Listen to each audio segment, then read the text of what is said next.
शिक्षा के मंदिर में भ्रष्टाचार की नींव, करोड़ों का बजट, लेकिन निर्माण पर सवाल। विधायक पहुंचे तो खुली निर्माण की पोल। जांच बताएगी कौन है असली जिम्मेदार, क्या दोषियों पर होगी सख्त कार्रवाई। चलिए बताते हैं आपको विस्तार से। नमस्कार, स्वागत है आपका यूपी की बात में। उत्तर प्रदेश के पीलीभीत से एक ऐसा मामला सामने आया है जिसने सरकारी निर्माण कार्यों पर गंभीर सवाल खड़े कर दिए हैं। बीसलपुर के महाविद्यालय में लगभग 4 करोड़ 96 लाख रुपए की लागत से बन रहे पीजी ब्लॉक में कथित घटिया निर्माण का आरोप लगा है। भाजपा विधायक विवेक वर्मा जब मौके पर पहुंचे तो उन्होंने जो देखा उसे देखकर उनका गुस्सा फूट पड़ा। विधायक ने मौके पर ईंट तोड़कर निर्माण सामग्री की गुणवत्ता पर सवाल उठाए और दावा किया कि बिना मजबूत नींव के ही बीम डाल दी गई है। मामले की गंभीरता को देखते हुए डीएम ने 3 सदस्यीय जांच समिति गठित कर दी। अब सवाल सिर्फ एक इमारत का नहीं बल्कि हजारों छात्रों की सुरक्षा और करोड़ों रुपए के इस्तेमाल का है। आखिर इस पूरे मामले में सच क्या है, आइए देखते हैं हमारी खास रिपोर्ट। पीलीभीत के बीसलपुर स्थित राजकीय स्नातकोत्तर महाविद्यालय में बनने वाला पीजी ब्लॉक क्षेत्र के छात्रों के लिए बड़ी सौगात माना जा रहा है।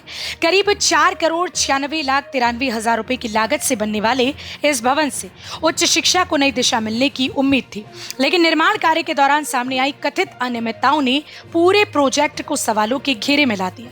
भाजपा विधायक विवेक वर्मा जब निर्माण स्थल पर पहुंचे तो उन्होंने मौके पर ही निर्माण की गुणवत्ता पर सवाल उठाए। विधायक का आरोप है कि मजबूत नींव तैयार किए बिना ही बीम डाल दी गई, जिसके कारण बीम में झुकाव दिखाई दिया और वो हवा में लटकती नजर आई। हम डिग्री कॉलेज में वृक्षारोपण के कार्यक्रम में आए थे तो यहाँ पे देखा एक बिल्डिंग बन रही है और हमें पता भी नहीं था ये बिल्डिंग यहाँ पे कौन सी बन रही है और ये हमारे द्वारा बिल्डिंग स्वीकृत कराई गई थी। हम पहले यहाँ विद्यालय में आए थे तो बच्चों ने बताया यहाँ पीजी क्लास की कोई बिल्डिंग नहीं है, पढ़ाई होने में दिक्कत होती है। तो मैंने याचिका समिति, चूँकि मैं मेंबर हूँ, उसमें मैंने कमेटी में याचिका लगाई थी। याचिका स्वीकृत हुई, बिल्डिंग स्वीकृत हुई, पैसा भी रिलीज हुआ। ये 3 करोड़ 96 लाख की बिल्डिंग है। 1 करोड़ रुपए इसमें रिलीज भी हो चुका था। मार्च में हम गए थे प्रमुख सचिव के पास, उन्होंने बताया 1 करोड़ रुपये रिलीज हो गया। और याचिका समिति में भी के क्वेश्चन जो है याचिका चल रही है। हम बैठे थे तो उन्होंने कहा था आपकी बिल्डिंग स्वीकृत हो गई। तो हमने जब तक हमें स्वीकृति पत्र नहीं मिल जाएगा जब तक हम ये नहीं मानेंगे, इसलिए वहाँ भी चल रही है। और आज आए तो हमने यहाँ पे देखा 2 नंबर ईंट लग रही है, बीम लटक गई हैं और रेता भी लग रही है कभी 3rd क्वालिटी की। तो मैं अपने यहाँ कोई भी घोटाला नहीं होने दूंगा, सही काम चाहिए, चाहे कोई भी कितना भी कुछ भी हो। उस पर क्या कार्रवाई की जाएगी आपके द्वारा? मैंने अभी डीएम साहब बात की थी, उन्होंने कमेटी गठित कर दी है, इसकी जांच होगी और जो भी दोषी होगा उसे बख्शा नहीं जाएगा। जो कंपनी काम करे उस पर क्या कार्रवाई होगी? बिल्कुल, उसे हम ब्लैक लिस्ट कराने का काम करेंगे। निरीक्षण के दौरान विधायक ने कार्यदायी संस्था यूपी प्रोजेक्ट्स कॉर्पोरेशन लिमिटेड के अधिकारियों और ठेकेदार से जवाब मांगा।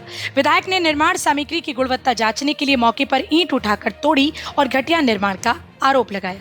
विधायक की आपत्ति के बाद निर्माण कार्य तत्काल रोक दिया गया। इसके बाद पूरे मामले की शिकायत जिलाधिकारी से की गई। मामले की गंभीरता को देखते हुए डीएम ने 3 सदस्यीय जांच समिति गठित कर दी है जो निर्माण कार्य, गुणवत्ता और तकनीकी मानकों की जांच करेगी। इसी दौरान ठेकेदार ने दावा किया कि तत्कालीन प्राचार्य डॉक्टर अलका मेहरा को निर्माण कार्य की जानकारी थी और विद्यालय के एक शिक्षक का भी सहयोग था। ये पूरा मामला अब कई बड़े सवाल खड़े कर रहा है। क्या करोड़ों रुपए की सरकारी परियोजना में निर्माण मानकों से समझौता किया गया? क्या निगरानी करने वाले अधिकारियों ने अपनी जिम्मेदारी सही तरीके से नहीं निभाई? और अगर जांच में आरोप सही साबित होते हैं तो जिम्मेदार लोगों पर क्या कार्रवाई होगी? भाजपा विधायक विवेक वर्मा का कहना है इस प्रोजेक्ट को मंजूरी दिलाने के लिए उन्होंने लगातार प्रयास किए थे, लेकिन निर्माण कार्य किस तरह से किया जा रहा है उसकी उन्हें जानकारी नहीं थी। फिलहाल इस पूरे मामले की जांच जारी है। ये ध्यान रखना जरूरी है कि निर्माण में अनियमितता, जिम्मेदार व्यक्तियों की भूमिका और अन्य आरोपों की पुष्टि अभी जांच के बाद ही होगी। संबंधित पक्षों का अंतिम पक्ष और जांच रिपोर्ट आना बाकी है। लेकिन सवाल यही है, अगर शिक्षा के मंदिर में बनने वाली इमारतों की गुणवत्ता पर ही सवाल उठने लगे तो छात्रों की सुरक्षा की जिम्मेदारी कौन लेगा? क्या जांच के बाद दोषियों पर सख्त कार्रवाई होगी या फिर ये मामला भी फाइलों में दबकर रह जाएगा? फिलहाल इस खबर में इतना ही। बाकी की और अपडेट्स के लिए देखते रहिए यूपी की बात।